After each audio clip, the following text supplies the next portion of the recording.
was Priam and the herald Idaeus and Hermes, but he's in disguise. Okay, we're set with who we're with.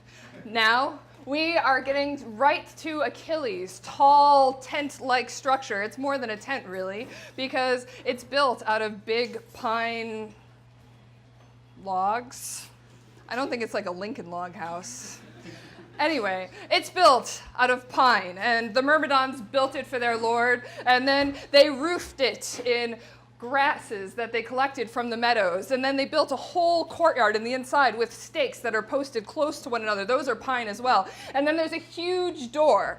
This door has a pine bolt, one single bolt, but it takes 3 Achaeans to slam it shut and 3 Achaeans to open it back up again. But of course Achilles, yeah, he can do it by himself. And now Hermes opened up that bolt, and he led Priam and all of the shining gifts inside the house. And then he jumped down from his horse to the ground. And he said to the old man, Priam, "Old man, I have come with you, and I'm Hermes. And it was my dad Zeus that sent me as your guide, but I'm not going to go inside with you. I don't want Achilles to see my face. It would be a source of resentment if I was seen giving favor to a mortal. But you have to go inside. You have to beg Achilles. Remind him about his father and his mom with the good hair and his son, and maybe his heart will soften." That's what Hermes said, and he went away again. And now Priam got down from the horses to the ground, and Idaeus, he stayed with the horses. He stayed there and checked the horses and the half-asses, and it was Priam himself who went straight now into Achilles' shelter. That's where Achilles, he was sitting apart from all of his buddies. I mean, except there were these 2 guys who were sitting with him. They were the hero Automedon and Alcmeus, who was the scion of Ares. They were the only 2 sitting with him. And he had just now finished eating, Achilles had, and he just stopped eating and drinking, and the whole table was still laid out next to him. And without anyone else noticing, Priam went straight to him and grabbed him by the knees and kissed his terrible, man-slaughtering hands. And now it was like when there's a guy who, in a moment when madness has completely taken him over, he kills someone in his own country, and so he has to flee to another land, and then he gets to a rich guy's house, and then everybody's looking at him and being like, "Who is this guy?" That's how everyone now was wondering about Priam, and that's how Achilles, too, wondered now at godlike Priam. And Priam, he now begged fast-footed Achilles, "Godlike Achilles, now remember your father. We are, I think, the same age. We are both on the destructive threshold of old age. And I'm sure now there is just no one at his house who can look after him. There is no one that keeps him from the curse and from the pain. Now I'm sure that the only delight he has is when he hears that you are still alive. Now I am sure that all of his days he is just hoping for you to come back home from Troy. And for me, I am even unluckier. I had the best sons in all of wide Troy, 50 sons. I had before the sons of the Achaeans came, 19 of them from the same womb. And it was furious Ares that loosened so many of their limbs, and I had only one left that guarded the city and all of its people, and you killed him as he was defending his fatherland, Hector. And it is for his sake now that I come here and I beg you. I beg you and bring so much ransom so you will give his body back. Take all of these shining gifts. Please, Achilles, respect the gods, and think about your father, pity him, and think of me, because I am even more pitiful. I have done what no other earthly mortal man has done. I have offered my mouth to the child slaughterer's hands." That's what he said. And he roused up such desire for grief in Achilles' chest that now he grabbed the old man by his hands and pushed him away a little bit. But the two, they sat there remembering. Priam was shrouded as he sat at Achilles' feet, and he remembered man slaughtering Hector, and Achilles, he was remembering his father, and then he was remembering Patroclus, and the sounds of their groans filled the whole house. Their groans filled the house. But then, when Achilles had had his fill of sadness and grief, when all of the desire for grief had left his guts and left his limbs, that's when he took the old man by his hands and he stood him up. And he said to Priam, "Oh, you wretched old man, you have dared to come here alone through the darkness of night to the Achaean ships.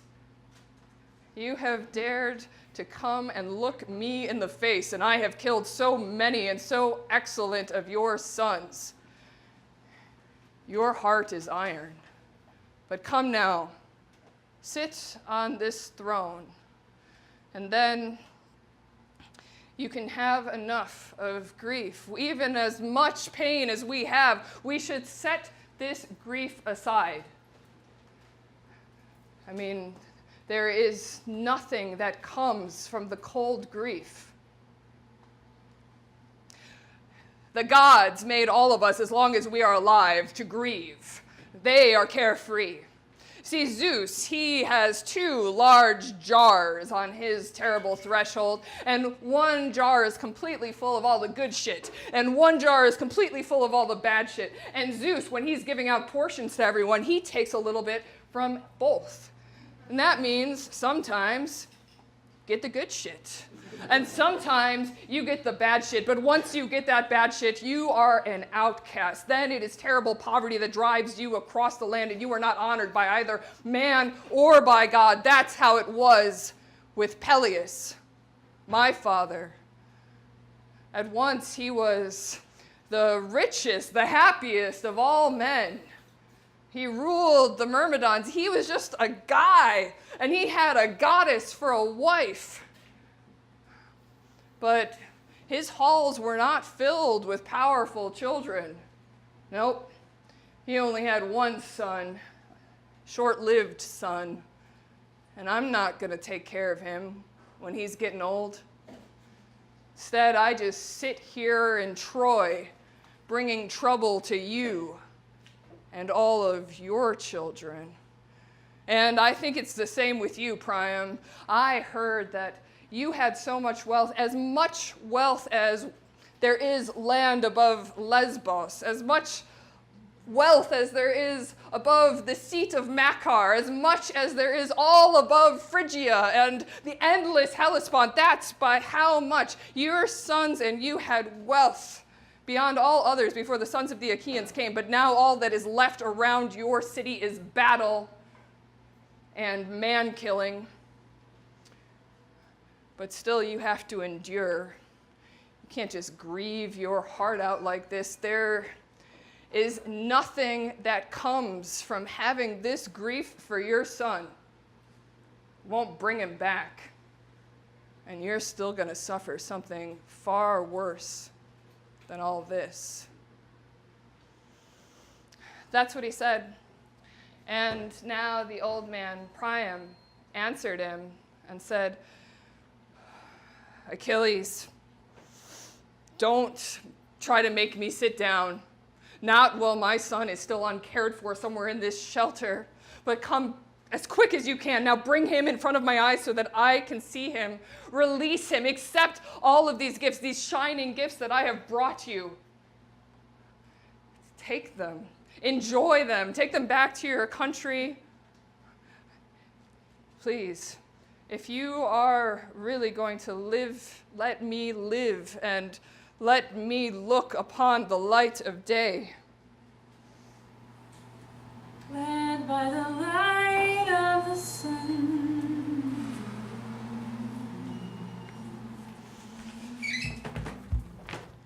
That's what he said, but now fast-footed, brilliant Achilles answered and said, "Don't piss me off, old man. I already was thinking about letting Hector go. You know, I had a messenger from Zeus who happened to be my mom, who had me. And her dad is the old man of the sea. And I actually noticed for my own self that it was a fast god that led you here through the Achaean ships, and that nobody else would have been able to make it.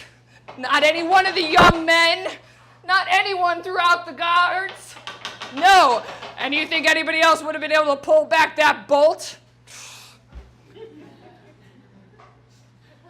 So don't piss me off, old man. Don't get my heart pumping, because even though you are a suppliant, I might break Zeus's orders.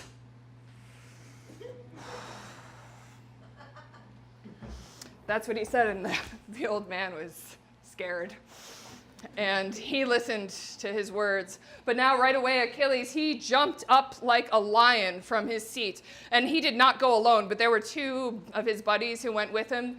They were, of course, the hero Automedon and Alchemius. These were the men that he honored more than anyone else now that Patroclus was dead.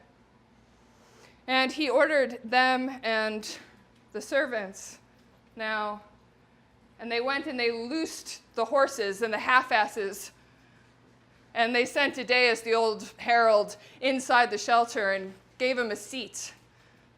And then they went back out and unloaded all of the endless treasures that were on the half-ass wagon, all the treasures that had been brought to pay for the head of Hector. And that's when Achilles, he ordered the slave women.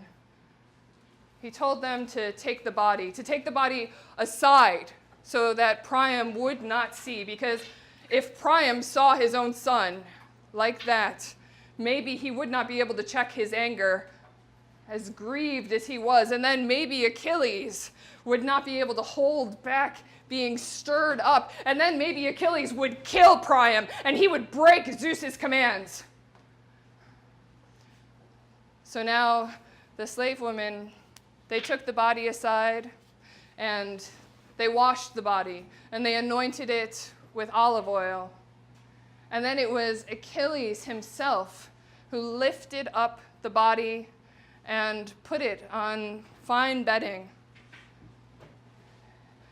And then he and all of his buddies, they lifted up the whole bedding and put it back up on the half-ass wagon. It was wrapped in two of the fine cloaks and a tunic that had come as part of the ransom. And then Achilles, he groaned for a moment, and he called his companion by name, "Patroclus, don't be pissed at me. If you hear about this, even though you're down in Hades, that I have let brilliant Hector go to his father Priam, because I got a worthy ransom for him, and I will split it with you as much as is right." That's what he said. And now Achilles went back inside the tent. And he laid down on a really intricate couch.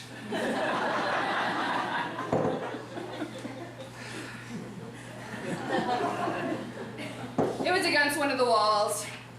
And he said to Priam, "Okay, old man, I totally released your son just like you asked. But I think that you should see him with your own eyes. Only when the dawn comes. Because right now, I think we should really think about food. You know, Niobe, who had great hair, she remembered to think about food.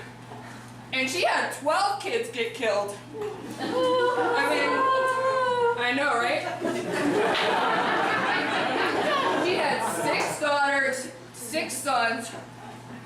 All the daughters, they got killed by arrow-pouring Artemis. All the sons got killed by the silver-bowed Apollo. You know, because Niobe, she was talking shit. She was like, Apollo and Artemis's mom, Leto, only had 2 kids, and I had 12. Yeah, well, those 2 kids killed her 12.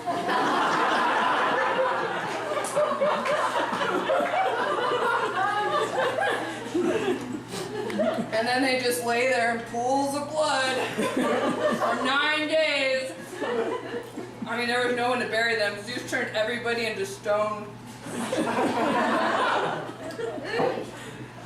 But on the 10th day, the gods came and buried them, so that was good. And then Niobe, when she was completely worn out with tears, she remembered to eat. Yeah. You know, they say even now she's stoned. She's somewhere up in the lonely places of the mountains in the place called Sipylus. They say that's where the nymphs have their resting places, and sometimes they dance all around the river Achelous. And there, Niobe, even though she's stoned, she still cries. She's still digesting all that pain that the gods put on her. Whew. So I think the 2 of us should definitely think about dinner.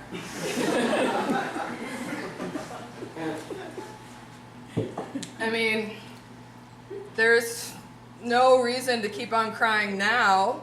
You're going to cry with your son all the way back to Troy. There's going to be many more tears. That's what he said. And right away, he got up. Whoop, it fell out of my pocket. He got up and he butchered a white sheep. Because, you know, when you got food, you need the food. And then his buddies came and skinned it, cut it up according to divine order. And then they cut it into little tiny pieces, and they put it on spits, and they roasted it completely, and then they took it all off the spits. And then when all this, oh, don't let me forget, Automedon, he brought a beautiful basket full of some kind of grain/food. I'm sure it was delicious. And Achilles, of course Achilles, he's in charge of the meat, passing it out. You know, he's totally the dad of the barbecue. So now they had all this good stuff on the table in front of them, and they laid their hands to it, and finally they had put away all of their desire for eating and for drinking. And that is when the gazing began. Now, first, it was Achilles that Dardanian Priam was gazing at, and he was just looking at Achilles and thinking, what a sort he was, and what a great size he was, and wow, he really did look like a god. And then Achilles was gazing at Dardanian Priam, and he was just thinking about how handsome his face was, just listening to him speak.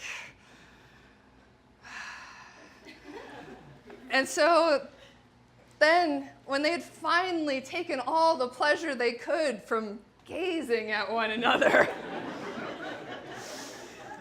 it was the old man Priam that was the first to speak and said, well, Achilles, why don't you make me a bed now so that I can lay down and take delight in sweet sleep, because I have not closed the eyes beneath my heavy lids since my son died at your hands. I was only groaning and crying and nursing all of my pain in the courtyards, in the porticos. I was rolling in the shit. But Now I have eaten food. Now I have let the fiery wine go down my throat, and before I tasted nothing. That's what he said. And right away, Achilles ordered the women to make beds, and his buddies, the slave women and his buddies, to make beds, to spread out lovely purple blankets, and to put on top of those awesome tapis rugs / blankets, and then to put on top of all of that finely spun tunics. And then the women went with torches in their hands out onto the front porch to make the 2 beds. And that was when Achilles turned to Priam and said, I have no idea what he says. You've got to sleep outside.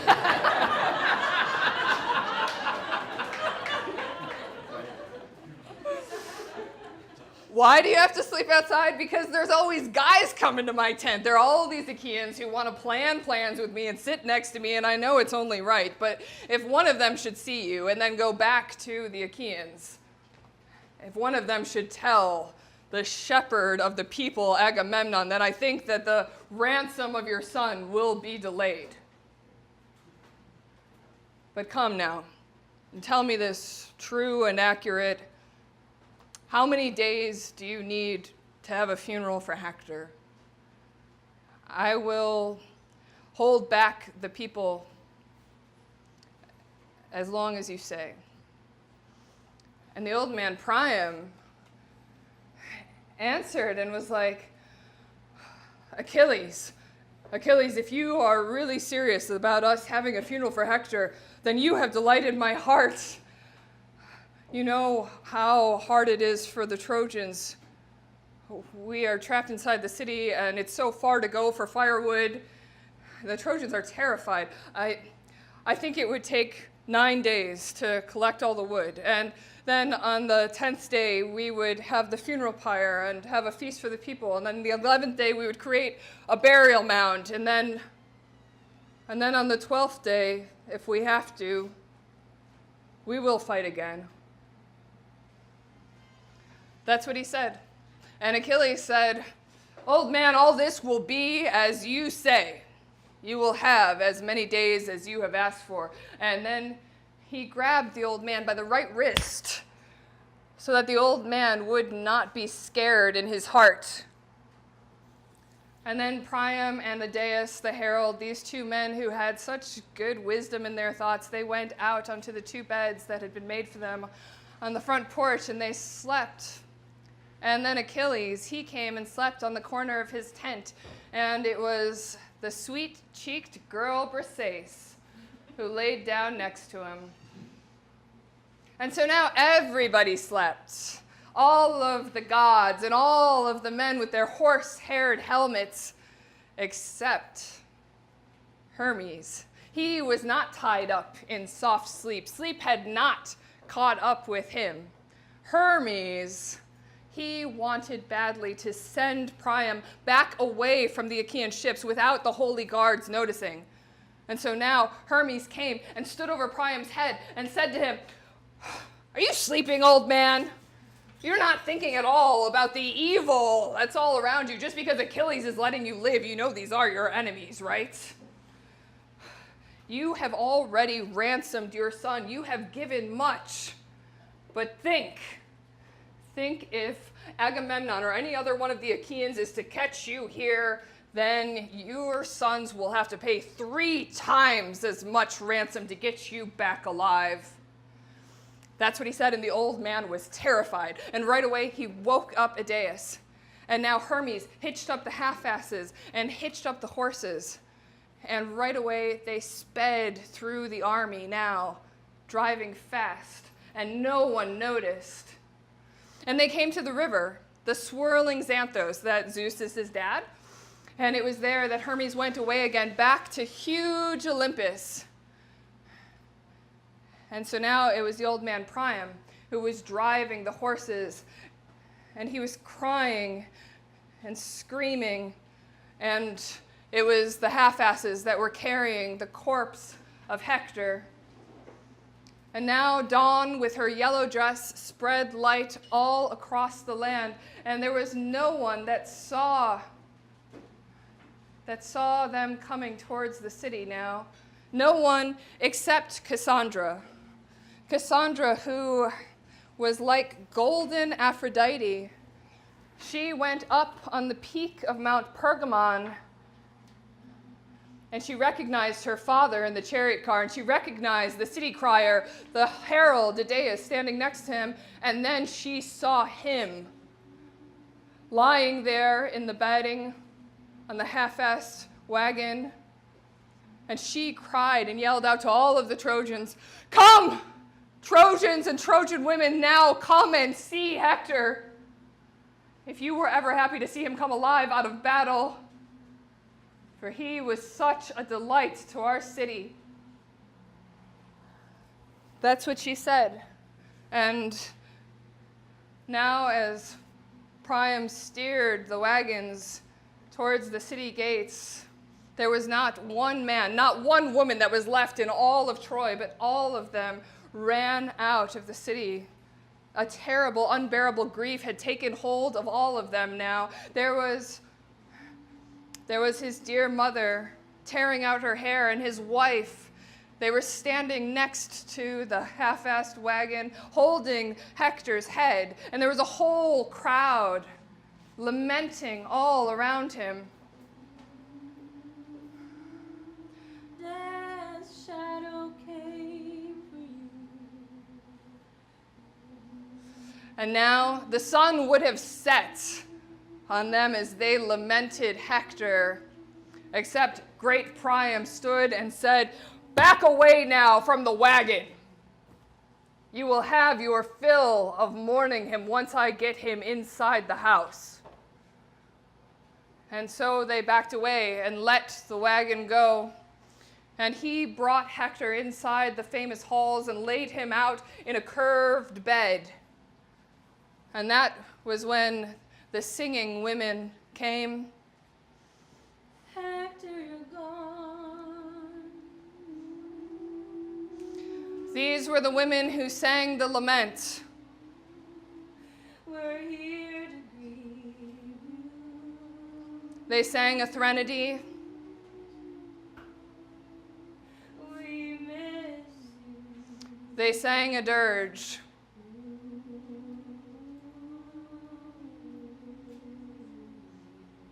These were the women who cried.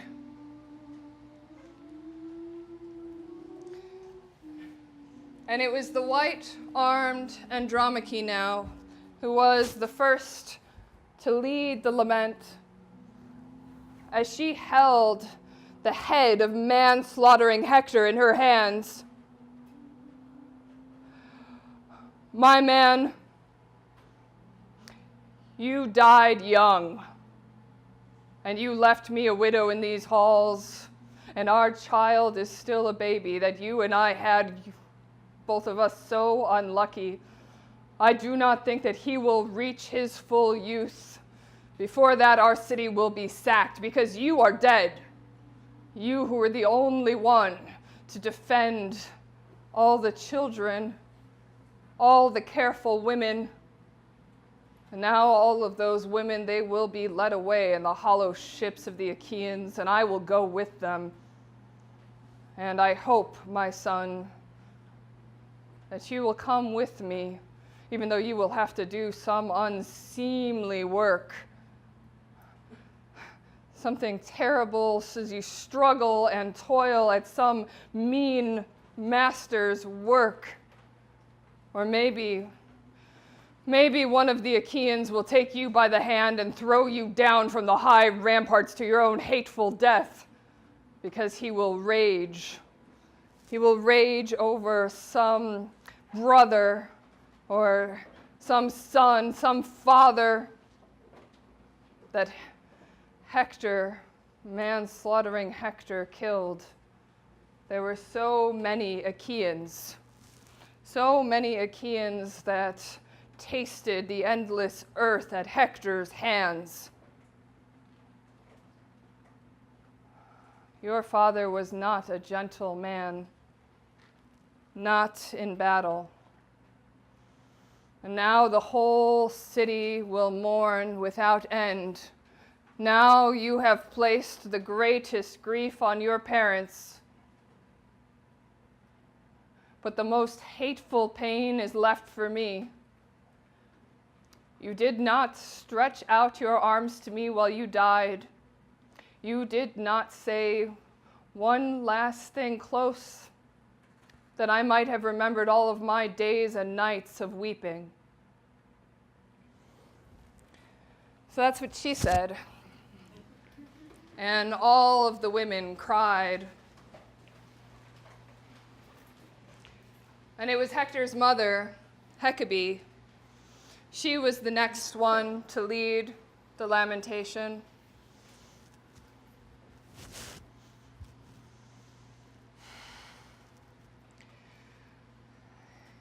Hector, you were the dearest. You were my favorite, the one I loved most of all of my children. And the gods, they loved you too. They loved you even when you reached your fate, even when you found death. You defended everyone in this city. And Achilles, even though he sent so many of my other sons to far-off places, he sold them off for ransom to the islands, to Imbrios and Samos, to inhospitable Lemnos. But you, he cut down and killed with a stretched bronze. And then he dragged your body all around the burial mound of Patroclus, his friend, whom you killed, even though it didn't bring Patroclus back.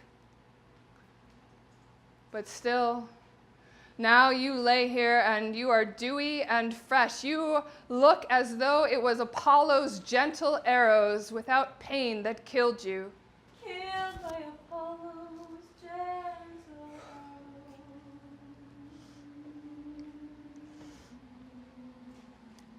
That's what Hecabe said, and all the women cried. And third, it was Helen.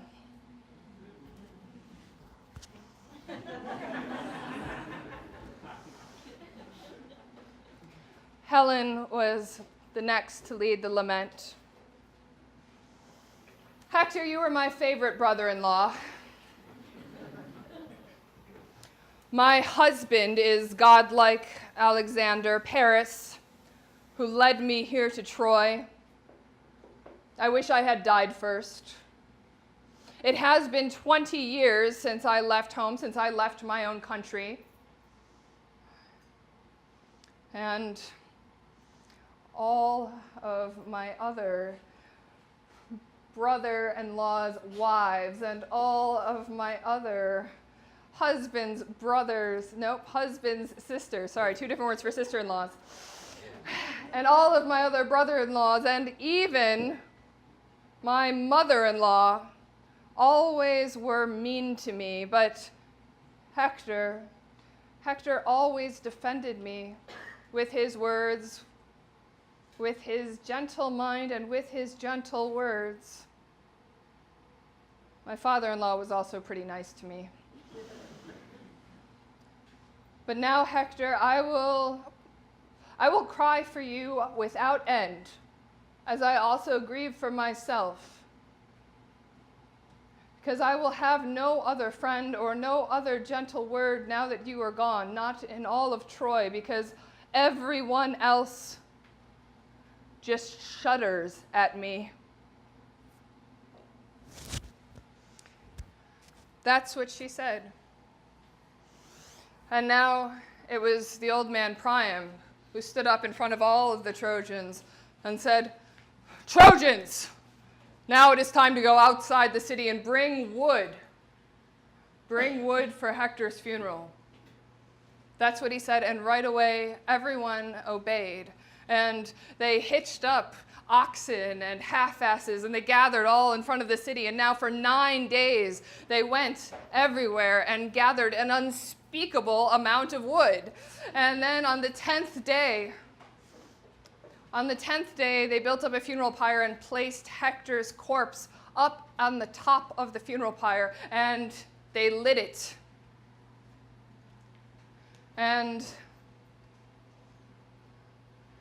as long as rosy-fingered morning-born dawn, until she came next, that's how long the funeral pyre of Hector burned. But then they put out the fire.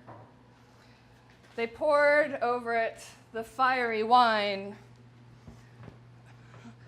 getting every last flame that was left.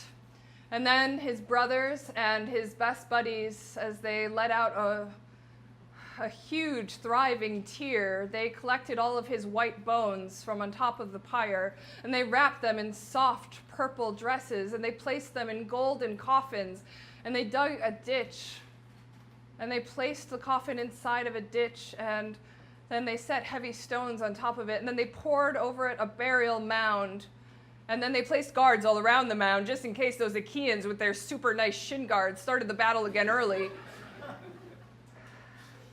And then when they had easily made the burial mound, they left the burial mound behind. And then they went and had a kudos-having feast, a great feast in Priam's house, the God-fed king.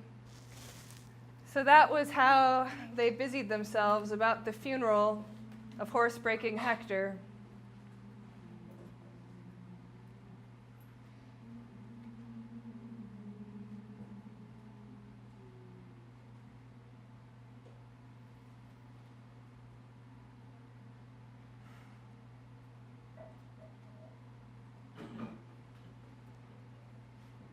That's it, I'm dead.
Windholz on the video.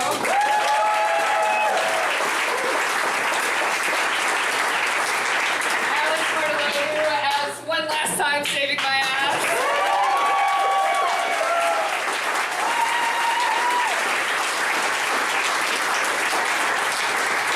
Our three singers tonight, Jen Druin, Serena Durardi, Melissa Trottier.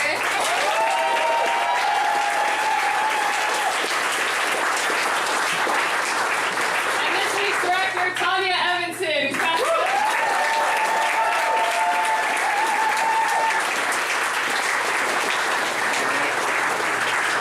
And I want to thank all of my directors who are here. If everybody could raise their hand who's directed a week.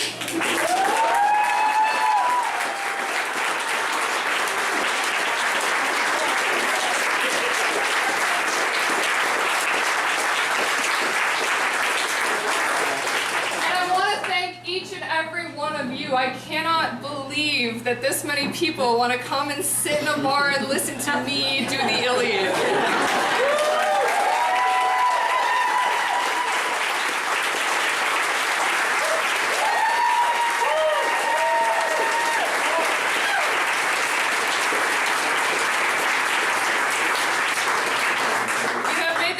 So much more than I ever thought it would be or could be. When I called Bar Japan, I said we'd have about 10 or 15 a week. So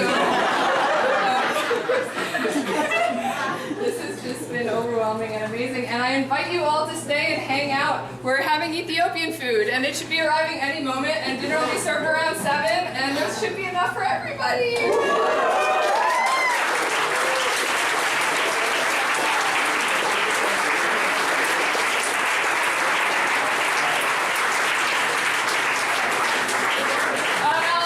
Sending around an audience survey in the next few days, so if you can help me spread the word and get that out, that would be super helpful too. And just one more time, thank you to all of you so much.